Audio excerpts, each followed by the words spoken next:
पंडाल के अंदर जो आपका सेमिनार संपन्न हो रहा है उसमें आपका सबका अभिनंदन,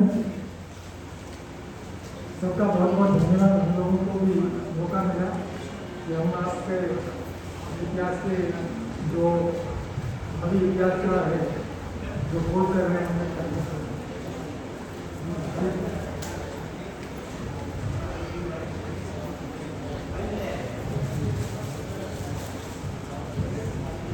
इसके अंदर इस सेशन में कुल 12 पेपर पढ़े गए, 12 पेपर पढ़े गए। सभी पेपर अलग अलग विषय के अनुसार पढ़े गए हैं, जिसमें साउथ ईस्ट एशिया के अंदर बौद्ध धर्म का किस प्रकार से विकास हुआ उसके अंदर विनय कुमार जी ने अपनी बात रखी। जो नेटवर्क जो बुद्ध के धर्म के पैदा होने के बाद में सारे संसार के अंदर जो नेटवर्क चला, तो अगर वहाँ पर महापथ को देखें तो उत्तरा पथ और दक्षिणा पथ दो बड़े महापथ थे जिनके द्वारा बौद्ध धर्म का विकास हुआ। और बौद्ध धर्म इधर जो पूर्व की तरफ गया उसका वर्णन जो विनय कुमार जी ने दिया, विशेष करके गीता, ब्रह्मा और उसके आसपास का जो व्याख्यान कंबोडिया वहाँ का उन्होंने अच्छे ढंग से उन्होंने प्रस्तुत किया। तो हमारे मतलब के लिए उसमें जो रास्ता क्या था उसके बारे में उन्होंने कोई विशेष संकेत नहीं। इसी प्रकार से दूसरा जो पेपर था वो श्वेता पौराणिक बुद्धि का पेपर बौद्ध युग में संगीत कला के बारे में। भगवान बुद्ध वीणा बहुत अच्छी बजाते थे, प्रसन्न जो है महाराजा वो भी वीणा बहुत अच्छी बजाते थे।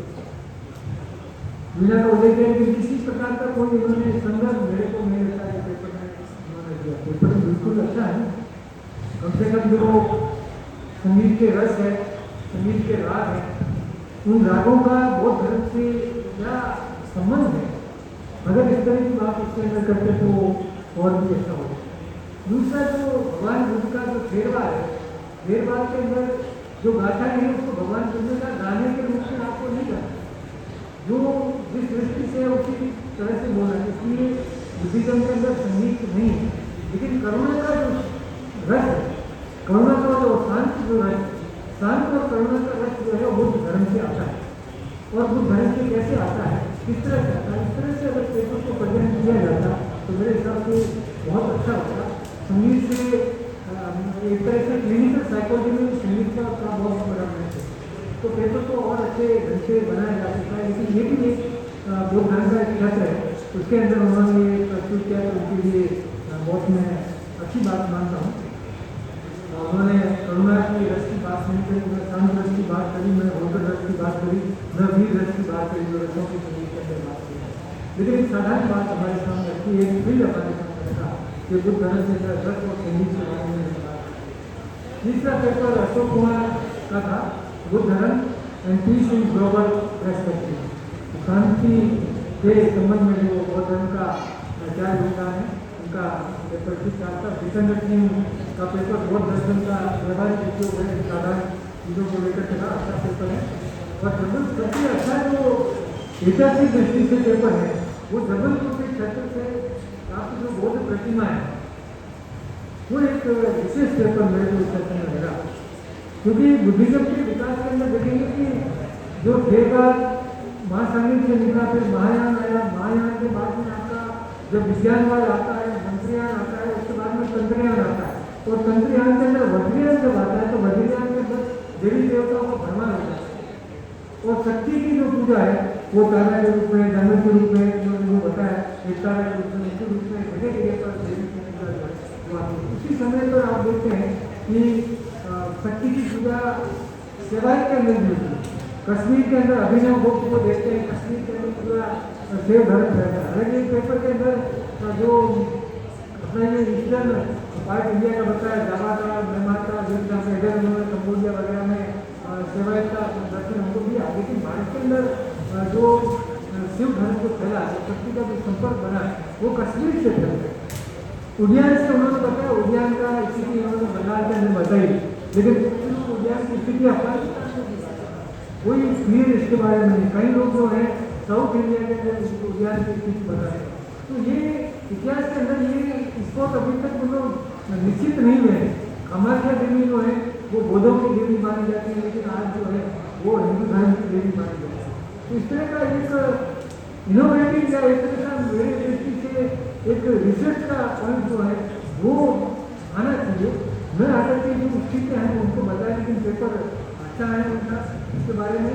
और जबलपुर के जो नई चीज़ें उन्होंने कोशिश करी धारा के बारे में, तो निश्चित रूप से यहाँ पे शक्ति की चीज़ें होती है। एक बात उन्होंने और एक कल्चुरी लोगों की बात करी, कल्चुरी और उसके अंदर कलिंगा का जो दक्षिण भारत में जो वेद महामान था उनके अंदर उन्होंने संबंध बनाने की कोशिश की।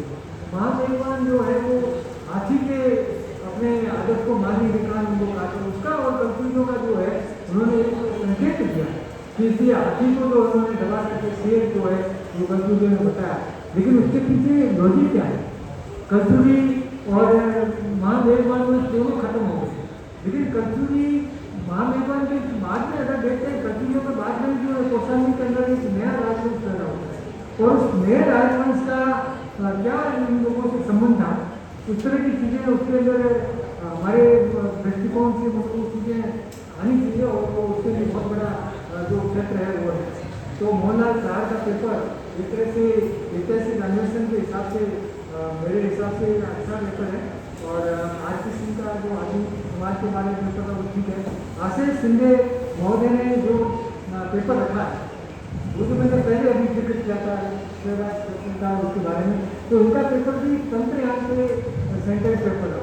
तंत्रयान जो जानते हैं तंत्रयान क्यों है, उन्होंने शहरयान की बात करी और उसके बाद में वज्रयान के, शहरयान के बाद में तो सिद्ध आते हैं, सिद्धों की उत्पत्ति थी, सिद्धों के बाद में नाथ आते हैं, और नाथों के बाद में पूरा एक तरह से हमारा सोसाइटी है वो एक तरह से डेमोक्रेटिक सोसाइटी डेवलप हो जाती है। उसके बाद में हिंदुइज्म आता है। तो एक हिस्टोरिकल कम से कम उसके कॉन्टिनेंट के अंदर पेपर आना चाहिए। तो उसके अंदर मेरे को लगता है तंत्रयान पे बात करी उन्होंने, महायान मंत्रियान पे बात करी, और काल तंत्रयान पे बात करी जिसको दलाई लामा अभी सबसे बड़े प्रवक्ता जो काल तंत्रयान से है। तो इन सब चीज़ों के अंदर जो ये सब शहरयान से कैसे निकले, शहरयान से कैसे निकले और किस तरह से संबंध रहा है, इसके बारे में पेपर में कोई विशेष वर्णन नहीं है। उन्होंने जीवन गिरी का और श्री हटांगा कामाख्या देवी का उद्यान का वो वर्णन किया, वो ठीक है। तो कुल मिलाकर के दो पेपर जो है इसके अंदर जो बोधों के तंत्रयान से और मसरियान से है, और दूसरा हिस्ट्री के संबंध में पेपर जो जबलपुर का पढ़ा है मेरे हिसाब से वो पेपर ठीक है। ये खोबरा गणेश ने जो ये उज्जैन के पास में जो महास्तूप है देवी, उसके बारे में उन्होंने वर्णन किया। उसके बारे में कोई अभी तक कोई रिसर्च नहीं हुआ। वो देवी जो महाराजा अशोक की पत्नी देवी जो थी वो वहीं की रहने वाली थी, और सांची से बिल्कुल पास में जो है वो मेरे था उसी स्तूप का उन्होंने वर्णन किया। लेकिन उसकी कोई खुदाई नहीं, कोई अंग्रेज लोग कभी गए थे और वो महापत्र पढ़ता था। तो इतिहासकारों को उसके बारे में खोज करना चाहिए। वो अभी का भी स्तूप यहाँ का नहीं पड़ा है, उसके बारे में क्या प्रोग्रेस है या किस तरह का अन्वेषण किया जा सकता है पेपर के अंदर, इस तरह की चीज़ मेरे को उसमें नहीं मिली। आशा गौतम ने भारतीय समाज पर बौद्ध धर्म के प्रभाव के बारे में बात करी, और वास्तव में हम लोग वैचारिक रूप से एक तरह से वैदिक दर्शन की बात करते हैं, लेकिन व्यवहारिक रूप से हम लोग जो अपना जीवन जी रहे हैं वो व्यवहारिक रूप से हम लोग बौद्ध धर्म के अनुसार जीवन जी रहे हैं। ये ऐतिहासिक सत्य है, लेकिन हम उसका एक क्या कहते हैं, हम उसका इंटेलेक्चुअल जब उसका वर्णन करते हैं तो हम उसको बुद्धिज्म को हट करके हम लोग ब्राह्मणी से उसके आते हैं।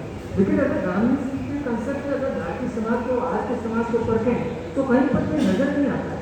तो ये कन्फ्लिक्ट जो है वो कन्फ्लिक्ट कहाँ है, और अभी भी समाज के अंदर जो मूल्य है वो मूल्य हमारे साधारण मूल्य है, वो हमारे जीवन के अंदर न तो दया है, करुणा है, ये हमारे जीवन के साधारण मूल्य है। लेकिन दूसरी चीज़ें जो है वो हमारे साधारण चीज़ें नहीं। तो ये कुल मिलाकर के जो पेपर 12 पेपर पढ़े हैं सब पेपर अच्छे हैं। मैंने किसी पेपर पे हालांकि अपनी बात और कमेंट्री मेरे को करनी थी, लेकिन मैं नहीं कर पा रहा, छोटे पेपर मैंने नहीं किया। कुल मिलाकर के आपके सबके पेपर अच्छे रहे, सबका अच्छा सहयोग रहा। एक दो पेपर और आ सकते थे, तो मैं समय जो अगला सेशन शुरू होना है उसकी मैं विराम देता हूँ।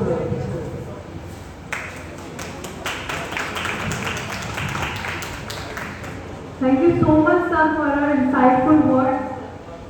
So this is the end of technical session 1. May this conference be a source of inspiration and may it contribute significantly to our understanding. We will begin technical session 2 shortly.